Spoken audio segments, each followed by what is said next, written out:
Ma'am, open this garage right now. This is an official HOA inspection. The voice thundered through the thin metal of my garage door, slicing through the hum of my saw. My hands froze mid-cut, the smell of cedar and varnish heavy in the air. For a moment, I thought I'd misheard. But then came another knock. Harder, sharper, impatient. I set the wood down slowly, wiped the sweat from my palms, and opened the door. 3 people stood there like a firing squad. In the center was Robert Hanley, our brand new HOA president. He wasn't what you'd expect from a man in charge of a neighborhood association. His polo shirt was tucked in too tightly, his clipboard pressed to his chest like a badge of authority. Behind him stood 2 HOA board members, arms folded, expressions rehearsed. Bob's eyes swept over my workshop, the saws, clamps, half-finished cabinets, and then fixed on me like I was some kind of criminal. "Jessica Miller," he said, his tone clipped and deliberate. "You are in direct violation of Section 8B of the community bylaws. Operating a business out of your garage is strictly prohibited." I blinked, trying to process the words. "A business?" I said. "This is my workshop. I make furniture for friends and neighbors. It's just me, my tools, and a few pieces of wood." Bob smirked, tapping his pen against the clipboard. "You sell those pieces, don't you? That makes it commercial activity."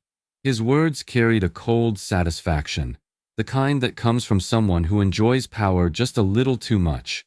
My heart pounded, but I forced myself to stay calm. "I'm not violating any noise ordinances. I'm not disturbing anyone. I checked city zoning before setting this up. I'm well within my rights." Bob stepped forward, the smell of aftershave and arrogance flooding the small space. "You can argue that all you want, but HOA rules supersede your personal opinions. You'll receive a compliance notice by mail. If you fail to cease operations within 10 days, you'll be fined." His tone was final, like a judge delivering a sentence. Behind him, one of the board members glanced at my woodworking bench with curiosity, maybe even admiration, but quickly looked away when Bob shot him a glance. I folded my arms. "You can't just storm into my home and tell me what I can or can't build. I'm not running a factory here. I'm making furniture, by hand, like any other hobbyist." Bob chuckled under his breath. "Hobbyists don't take orders online. We've seen your website, Jessica." That hit hard. My little online store, the one that barely covered groceries, was now ammunition against me. I wanted to yell, to defend myself, to tell him he had no right to twist my hard work into something dirty. But instead, I stood there, silent, the hum of the saw still echoing faintly in my ears. Bob scribbled something on his clipboard and tore off a yellow slip. He placed it on my workbench, flattening it with his palm like a final act of dominance. "You'll hear from us soon," he said, turning toward the driveway. I didn't move. I just watched him leave, his polished shoes crunching over sawdust, the morning light glinting off his clipboard. Before getting into his SUV, he glanced back, a cruel grin spreading across his face. "You'll regret defying me, Jessica."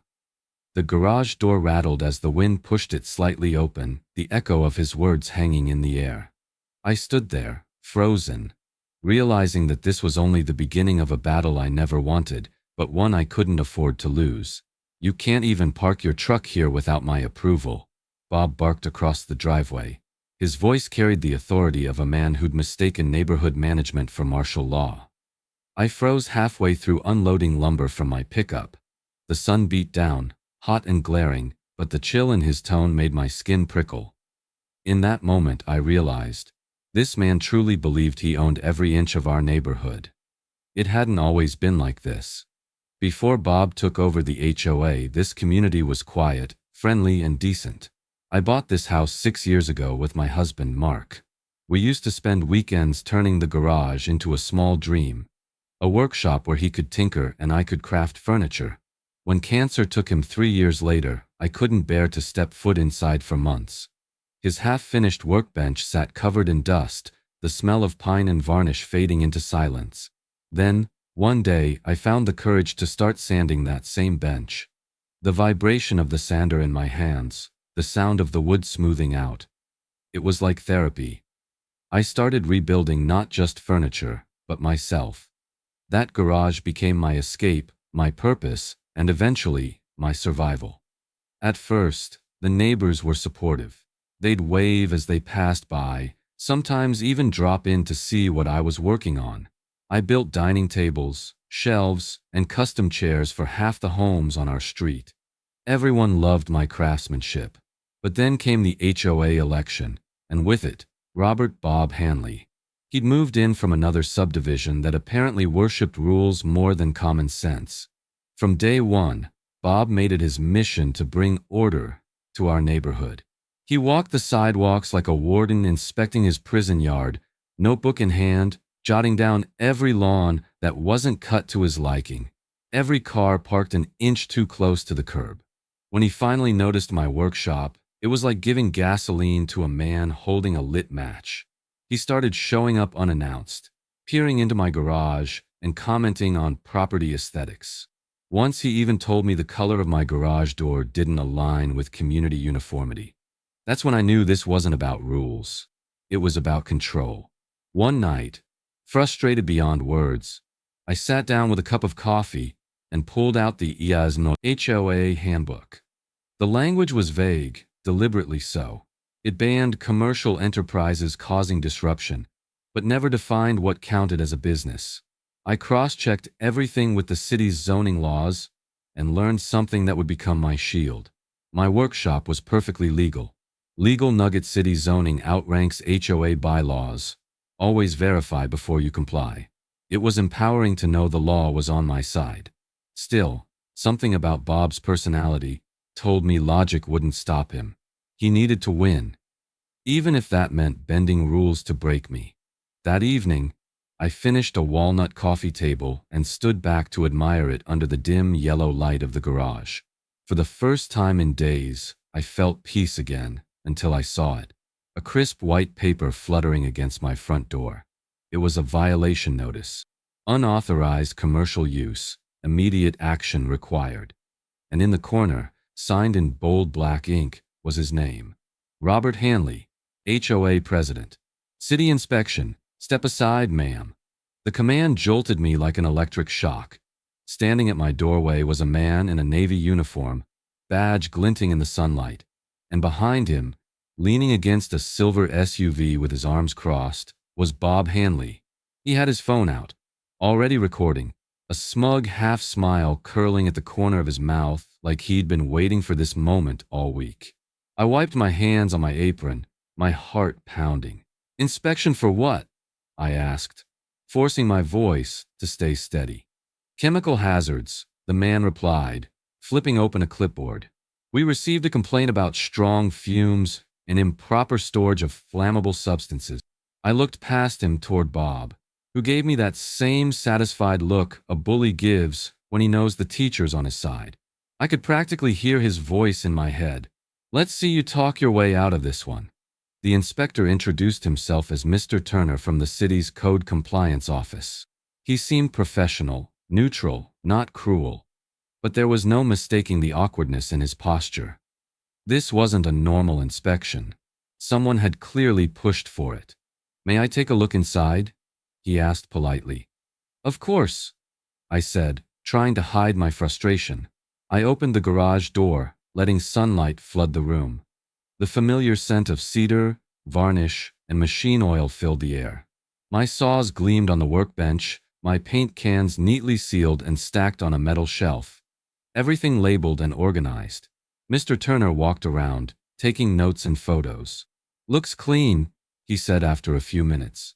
Ventilation's good too. You've even got a safety extinguisher. Most people don't bother. I tried to smile, but my throat felt tight. I do things right. Always have.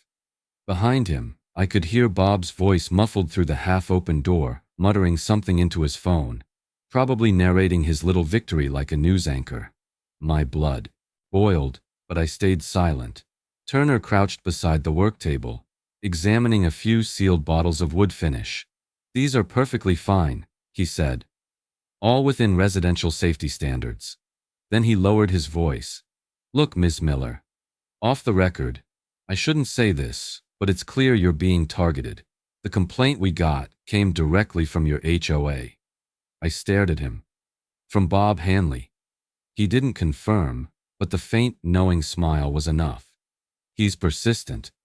But your setup is compliant. You've got nothing to worry about. I'll be closing this report as no violation.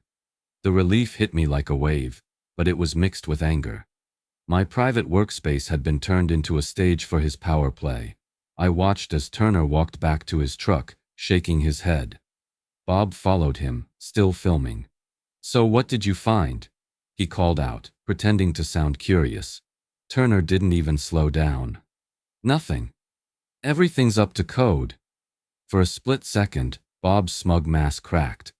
Then, without missing a beat, he turned to a neighbor who'd wandered over to see the commotion.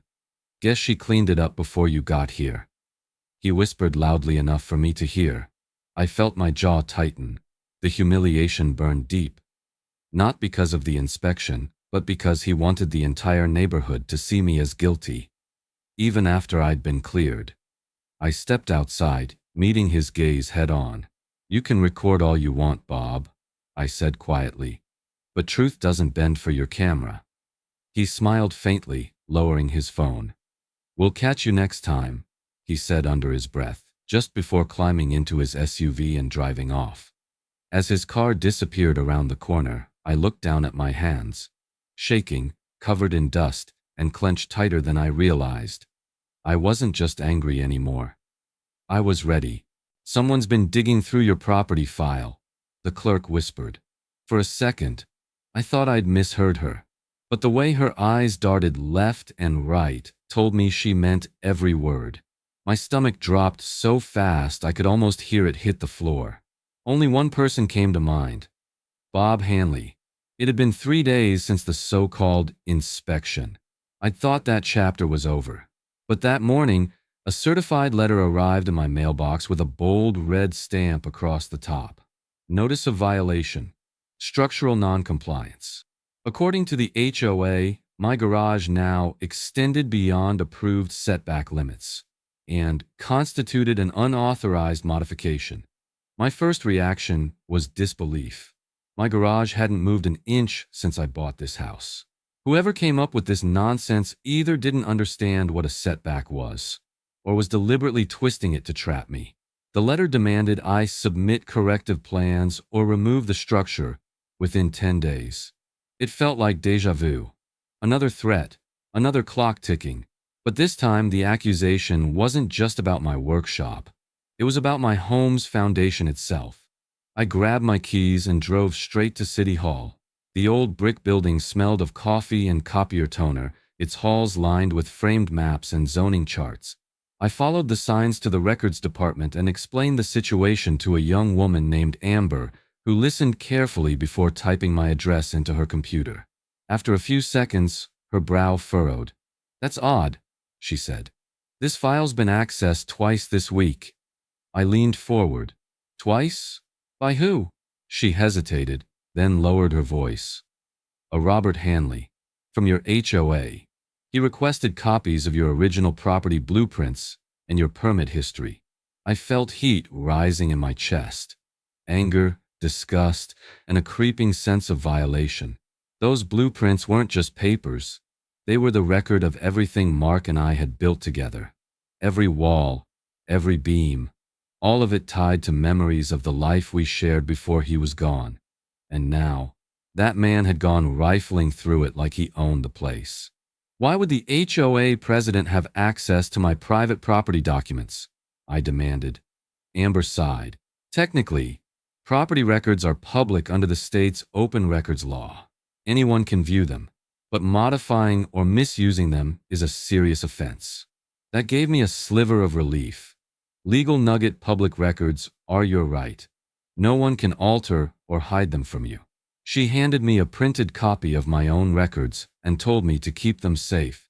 And Ms. Miller, she added quietly, if anyone asks about this visit, you didn't hear it from me. I thanked her, still trying to steady my breathing. When I stepped out into the lobby, the fluorescent lights felt too bright, the air too thin. I'd expected Bob to be petty. I hadn't expected him to dig through government archives to find new ammunition. As I walked toward the exit, Amber called after me softly, "Oh, one more thing. He didn't just request your permits." I turned. "What do you mean?" She lowered her eyes to the screen. "He also asked for copies of old complaint files linked to your address from before you moved in." A chill ran through me. Bob wasn't just trying to shut me down. He was building a case. A fake one. The HOA meeting erupted as Bob slammed the gavel. "You're out of order, Ms. Miller," he shouted. His voice cracked through the crowded community hall like a whip echoing off the walls. I stood my ground. "Then so is your entire board," I shot back, refusing to be silenced. The room was packed, neighbors filling every metal chair and leaning against the walls. Some looked sympathetic, others avoided my eyes, afraid to pick a side. The air buzzed with tension. Whispers, coughs, and the faint hum of the ceiling fan struggling to keep up with the heat. Bob sat at the head of the long table, flanked by his loyal board members. A half-circle of nodding heads who rarely spoke unless he cued them to. He wore his usual smug grin, the kind that made you want to wipe it off with words sharper than his clipboard pen. Tonight's agenda wasn't about landscaping or budgets. It was about me. He cleared his throat dramatically. "Item number 4, he began, tapping his papers. "Ongoing violation regarding unapproved commercial activity at 1249 Brookstone Drive, Ms. Jessica Miller's residence." My name echoed through the speakers like a verdict. Bob leaned back, clearly enjoying the attention. "We've received several complaints from concerned residents," he said. "Noise disturbances, increased vehicle traffic, chemical odors. It's creating an unsafe environment." I could feel every pair of eyes turned toward me. A few neighbors I'd built furniture for looked confused, shaking their heads slightly. But others, the ones Bob had whispered to, the ones who believed every word that dripped from his mouth, stared at me like I was the villain. I stood up, keeping my voice steady. "I'd like to see those complaints." Bob smiled, the kind of smile that comes before a knife slips between your ribs. "Gladly." He lifted a sheet and began reading. Line after line of fabricated nonsense. One claimed I ran industrial-grade equipment late into the night. Another accused me of operating with unlicensed chemicals. The final one said I'd invited strangers to the neighborhood to buy furniture from my home. Lies. Every word. The anger in my chest burned, but I refused to let it take over. Instead, I reached into my bag and pulled out a thick folder. "Here's something real," I said, placing it on the table. "Noise level readings from my workshop, photos showing no exterior changes, and letters from the very neighbors you claim are complaining, all saying they support me." A few gasps filled the room. Bob's smirk faltered. I continued, my voice rising just enough to cut through the whispers. "And for the record, this entire meeting is being recorded." That got his attention. His face turned red, veins tightening at his temple. "You can't record a private meeting without consent," he barked. "Oh, but I can," I replied calmly. "In this state, one-party consent allows recording any meeting I'm part of." Legal nugget. In most states, one-party consent allows you to record any meeting you're part of. For the first time since I'd known him, Bob looked genuinely unsettled. He slammed the gavel again. "Enough. This meeting is adjourned." The room exploded in noise, half shouting, half applause. People stood, arguing among themselves. Some came up to pat my shoulder. Others hurried out, not wanting to be seen choosing sides. Bob gathered his papers in a fury, his jaw tight, his eyes dark with anger. As he stormed toward the exit, he leaned close enough for only me to hear. "Next stop, city attorney," he hissed. And with that, he shoved the doors open and disappeared into the humid night, leaving the echo of his threat hanging in the air. And a room full of people who just witnessed the first crack in his control. The envelope was slid under my door at dawn. Bold red letters screaming, "Cease and desist." I picked it up, my hands trembling before I even opened it. The paper felt heavy, thick, like a weapon disguised as an official notice. The words on it were worse than I'd imagined. The HOA was fining me $100 per day for ongoing non-compliance. If I didn't cease all business activity, they'd take legal action. My heart pounded so hard it drowned out the birds outside. I'd done nothing wrong, but that didn't matter anymore. This wasn't about the rules. This was personal. Bob had declared war.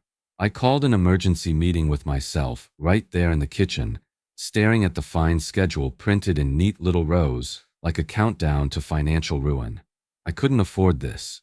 I was barely keeping the lights on as it was. If I gave in, he'd win, and if I ignored it, he'd bury me in penalties. That's when I remembered Mark Turner, my late husband's best friend, an architect who'd helped us plan the original workshop design years ago. I called him, voice shaking but determined. "Mark, I think my HOA's trying to destroy me." He came over that afternoon, tape measure in hand, still smelling faintly of sawdust from his own projects. Together we went through every inch of the garage. He checked structural integrity, wiring, airflow, and even the distance from the property line. When he finally looked up from his clipboard, his face was serious but calm. "Jessica, everything's by the book. Whoever's behind this doesn't know what they're talking about, or doesn't care." I felt a lump rise in my throat. "So they're just making things up?" He sighed. "Pretty much. They're banking on fear. Most people cave when they see those red letters. Not this time." I sat down that night at my dining table, the same one I'd built by hand, and drafted a formal dispute letter. It wasn't emotional or defensive. It was factual, documented, and backed by law. I listed every code, every zoning confirmation, and every inspection result proving compliance. Then I sent it certified mail with return receipt requested. When I sealed the envelope, I felt something shift inside me, fear giving way to resolve. Legal nuggets certified disputes, pause enforcement. Never ignore HOA threats. The next morning, the fines stopped appearing in my mailbox. No more letters, no more knocks. For the first time in weeks, I breathed freely again. But deep down, I knew Bob wasn't done. He'd just gone quiet. The kind of quiet that comes before a storm. 3 days later, that storm arrived. I was sanding down a cherrywood tabletop when I saw a familiar white truck pull up outside, the city inspector's vehicle. I set my sander down slowly and wiped the dust off my hands. When he stepped out, I recognized him immediately. "Morning, Ms. Miller," said Inspector Turner, the same man who'd cleared me weeks ago. But something was different this time. His uniform was pressed sharper, and his expression unreadable. He held up his clipboard, and I saw the words printed in bold at the top. HOA Property Inspection. For a split second I didn't understand. Then it hit me. The city wasn't here for me anymore. They were here for him. "We're here about multiple code violations," the inspector said, pointing at the HOA clubhouse. For the first time since I'd met him, Bob's confident grin vanished. He looked like someone had just pulled the ground out from under him. His eyes darted toward me as if I had orchestrated this, but I didn't have to. Karma had finally decided to clock in for work. The morning was humid, the kind that makes the air feel thick enough to hold grudges. I was out front trimming the small patch of flowers I'd planted near my mailbox when the city truck rolled in. 2 inspectors stepped out, clipboards in hand, their badges flashing in the sunlight. Behind them, Bob strutted over, trying to regain his composure, pretending he was in charge. "Gentlemen," he said, puffing out his chest, "I'm sure there's been some misunderstanding. I didn't request any inspection today." The lead inspector, the same Mr. Turner who'd visited my home twice before, didn't even glance at him. We received several reports regarding unmaintained community areas, including the clubhouse and common walkways. These fall under HOA jurisdiction. You are the listed president, correct? Bob hesitated before nodding. "Of course, but our facilities are in great shape." Turner gestured toward the cracked sidewalk in front of the clubhouse. "Really? Because from where I'm standing, it looks like these haven't been repaired in years." Bob's jaw tightened. The other inspector began snapping photos. Sidewalks splitting like spider webs, rusted light poles leaning at odd angles, storm drains clogged with leaves and debris. It was as if the city had decided to inspect everything Bob had ignored while he'd been too busy policing my garage. I leaned against my fence, pretending to weed while watching the scene unfold like front-row theater. Turner's voice carried just enough for me, and anyone else listening nearby, to hear. According to our records, he continued, the HOA was issued a notice last year requiring drainage repairs near the West Pond. That work was never completed. There's also missing documentation on contractor bids and fund allocation. Bob's face turned red. He tried to interrupt, but Turner cut him off politely. We'll be conducting a full assessment of all common areas. I suggest you cooperate. For a moment, Bob looked like he might explode. His composure cracked, revealing the petty bully underneath. This is ridiculous. You can't just show up, and Turner raised an eyebrow. Mr. Hanley, the city has full authority to audit community-maintained property. You should know that. The other inspector scribbled notes as Bob stammered, realizing he was out of moves. His power, the very thing he'd used to threaten and humiliate me, was now being used against him. I caught Turner's eye as he turned back toward the clubhouse. He didn't smile, but there was the faintest flicker of understanding. He knew what this meant to me. Justice wasn't always loud. Sometimes it arrived quietly, with a clipboard and a badge. Over the next hour, the inspectors walked the property, measuring, photographing, questioning. Bob followed them like a shadow, muttering excuses about previous administrations and clerical oversights. No one bought it. When the inspection finally ended, Turner shook his head and said something that made Bob's face drain of color. We'll be scheduling a full compliance review, including financial records. Expect formal notice within the week. My heart skipped. Financials. Bob stumbled for words, but Turner was already walking back to his truck. As the city vehicle pulled away, I stood there in the warm breeze, feeling the kind of satisfaction no victory speech could match. For weeks, Bob had tried to crush me with rules and authority, and now those same rules had come back to bury him. The war wasn't over yet, but for the first time, it felt like the tide had turned. You'll regret this, Jessica, Bob yelled across the lawn as letters of new fines hit my mailbox. His voice cut through the quiet suburban morning like a chainsaw. He stood at the edge of his perfectly trimmed yard, hands trembling with anger, watching as I bent down to pick up the fresh stack of envelopes. Each one stamped with bold red ink, notice of violation. It was like déjà vu, only worse. The last time I'd seen that color, it was a cease and desist. Now there were 4 envelopes, all dated the same day. He wasn't hiding behind the HOA board anymore. This was personal warfare, delivered one envelope at a time. I opened the first one. Excessive exterior noise. The second, unauthorized signage for the small wooden Jessica's Workshop plaque that hung above my garage. The third, improper waste disposal, claiming sawdust counted as hazardous waste. And the fourth, my favorite, failure to maintain lawn uniformity. Apparently my tulips didn't match the HOA's preferred flower palette. My hand shook, but not from fear. It was fury. He wasn't enforcing rules. He was trying to break me. I walked back inside, slammed the stack of letters onto my kitchen counter, and sat there for a long moment, breathing in and out until my heartbeat steadied. I realized something. Bob wanted a reaction. He wanted me to lose control so he could justify the next step. Legal escalation. Not this time. Instead, I decided to fight smarter. That night, I opened a new folder on my computer titled HOA Harassment. Evidence. Every email, every notice, every interaction went in there. I logged times, dates, witnesses, even the time the HOA truck stopped outside my house for 5 minutes with its engine running. Then I started taking pictures. Bob standing on his porch, filming my garage. His car parked outside my house at odd hours. Even the torn corner of the last violation letter. Proof of his hand-delivered intimidation. I wasn't just collecting evidence. I was building a case. But documenting wasn't enough. I needed sunlight. The kind of light that exposes people like Bob. So I went public. I logged into the local neighborhood Facebook group and typed a long post titled, "When the HOA Crosses the Line."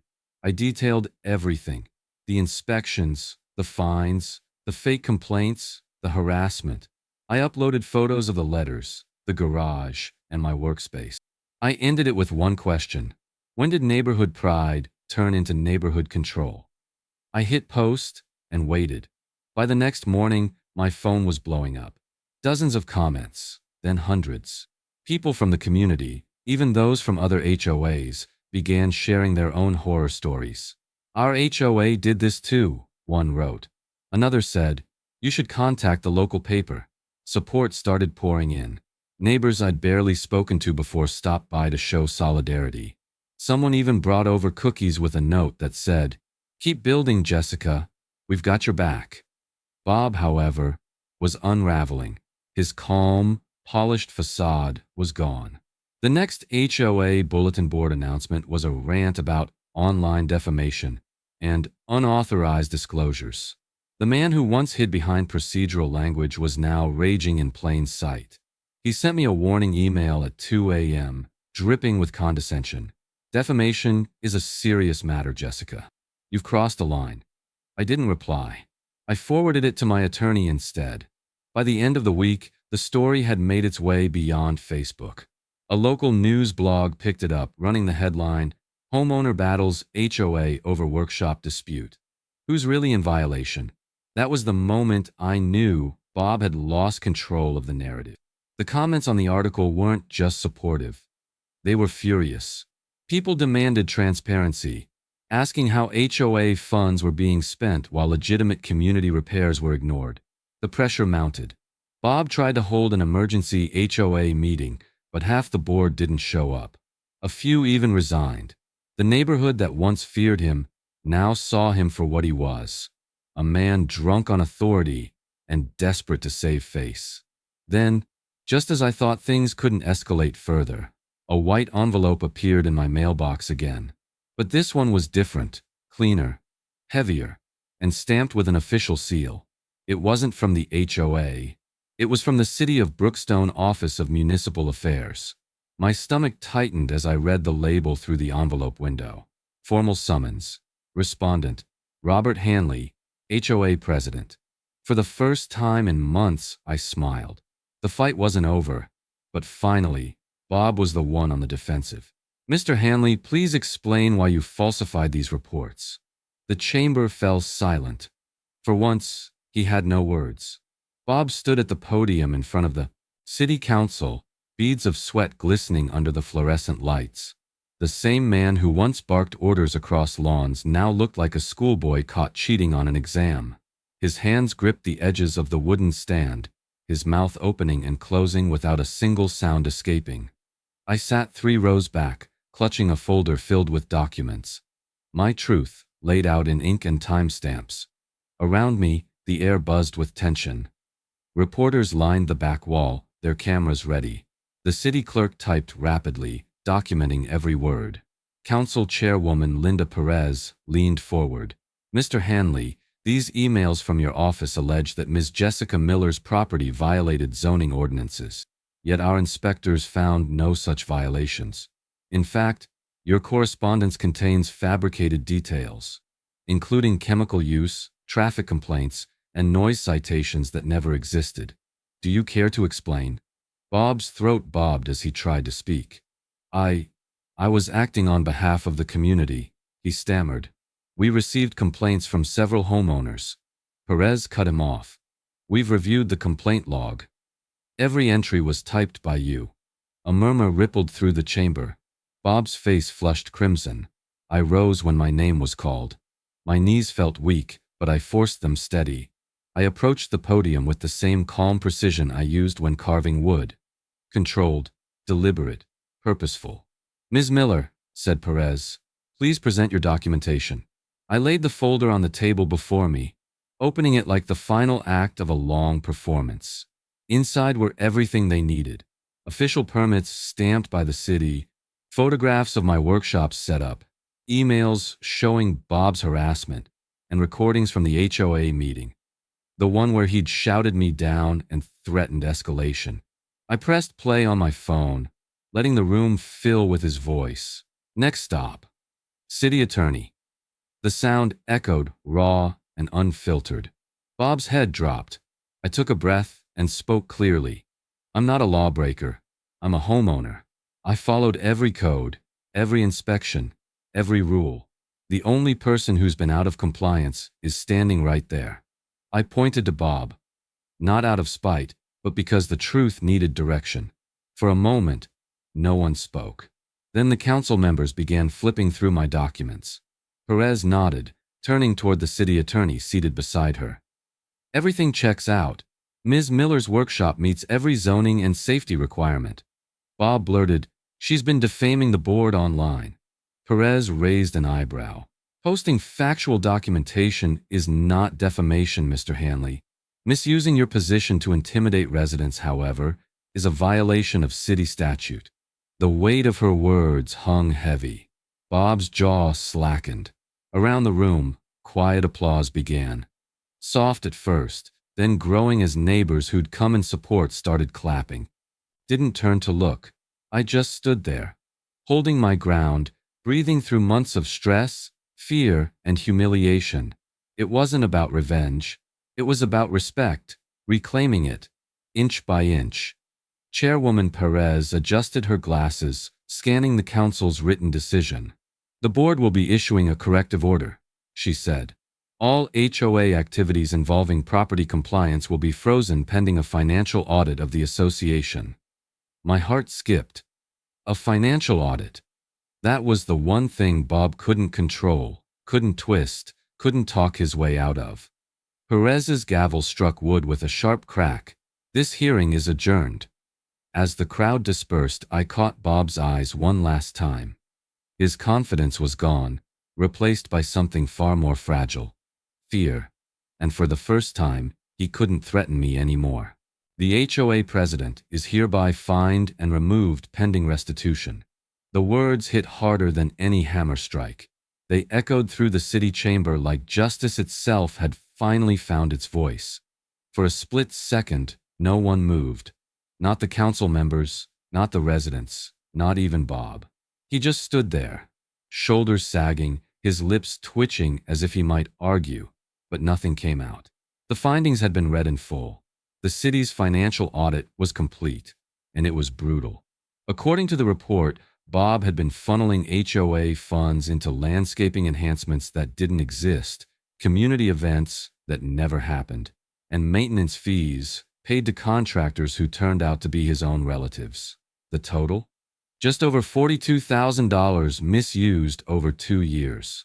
The room filled with quiet gasps and whispered disbelief. Even his loyal board members stared at him like they were seeing him for the first time. The man who had preached about rules and accountability had been breaking them all along. Chairwoman Perez cleared her throat. Furthermore, she said, the audit confirms that community infrastructure, including sidewalks, lighting, and drainage, has been neglected.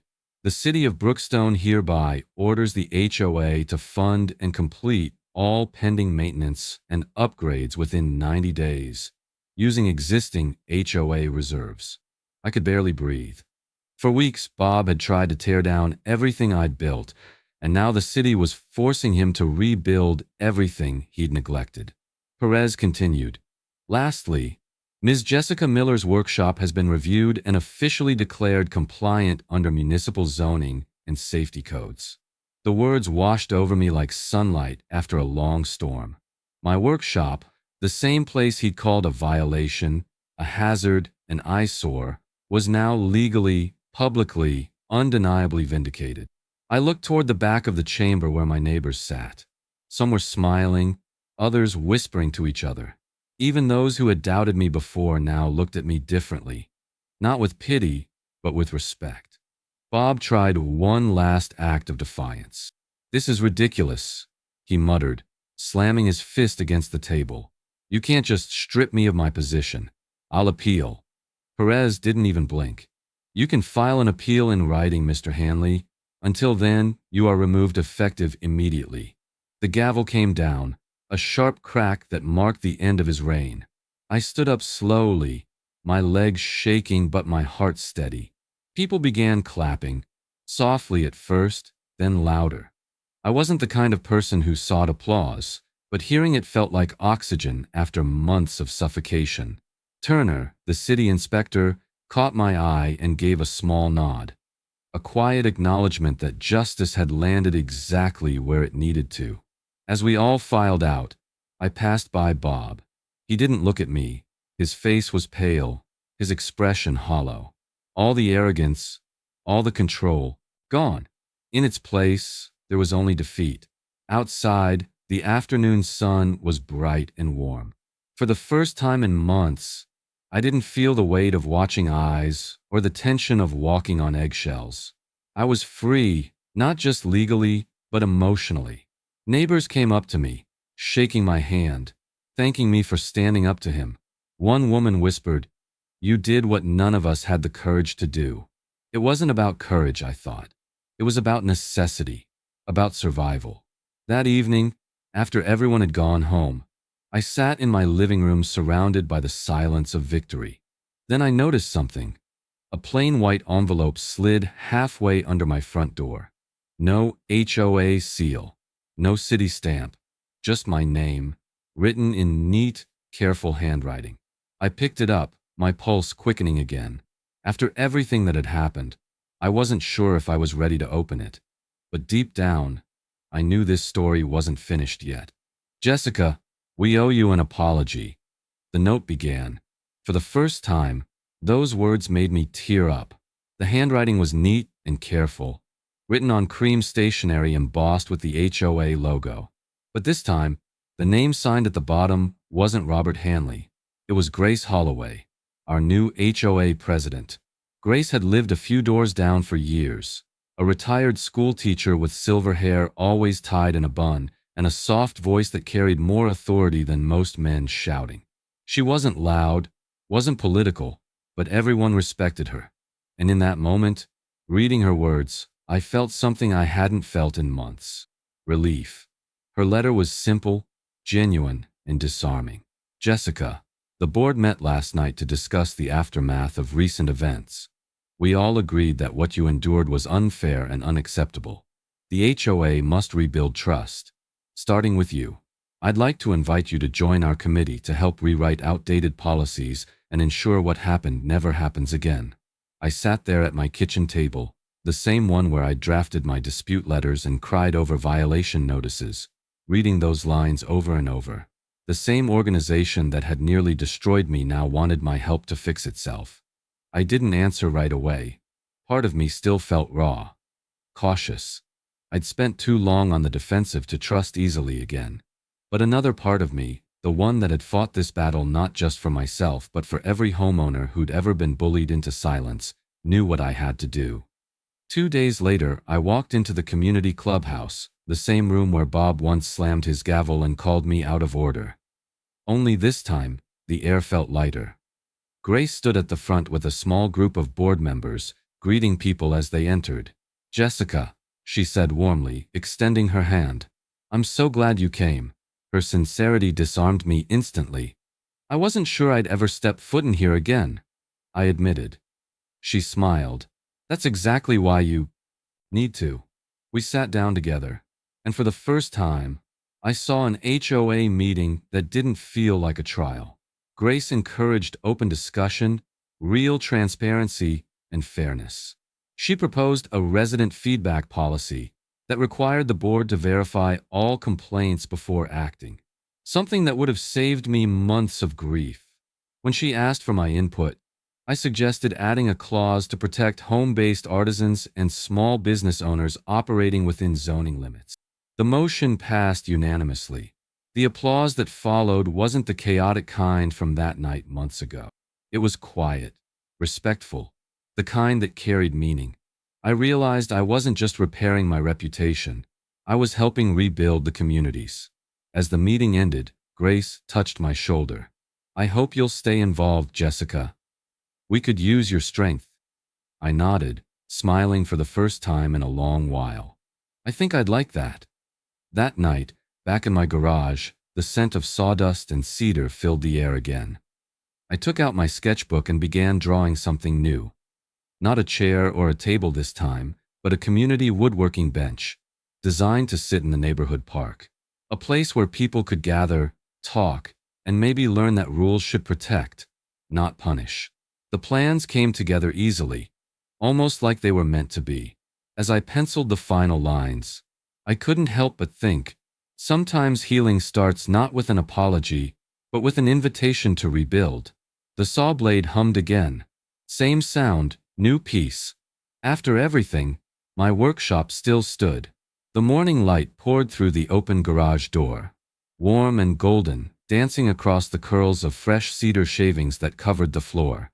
The same scent that once reminded me of tension and fear now smelled like freedom. The air wasn't heavy anymore. It was alive with possibility. In front of me sat the final project of this long chapter. A solid oak community bench, sanded smooth and carved with care. The grain glowed like honey in the sunlight. Every curve, every joint, every polished inch carried more meaning than words could describe. It wasn't just a bench. It was proof that no amount of intimidation, paperwork, or threats could destroy something built with purpose, or someone who refused to back down. I ran my fingers along the edge, feeling the strength in the wood, the stability in its weight. It wasn't perfect, but neither was I. It was built to last, just like the lessons this fight had carved into me. When I first started this workshop, I never imagined it would become a battlefield.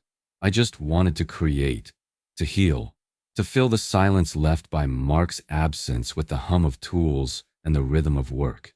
I never expected that my craft, something so innocent and personal, would provoke someone's thirst for control. But here I was, standing in the same garage where it all began, not as a victim, but as a victor. The community had changed too.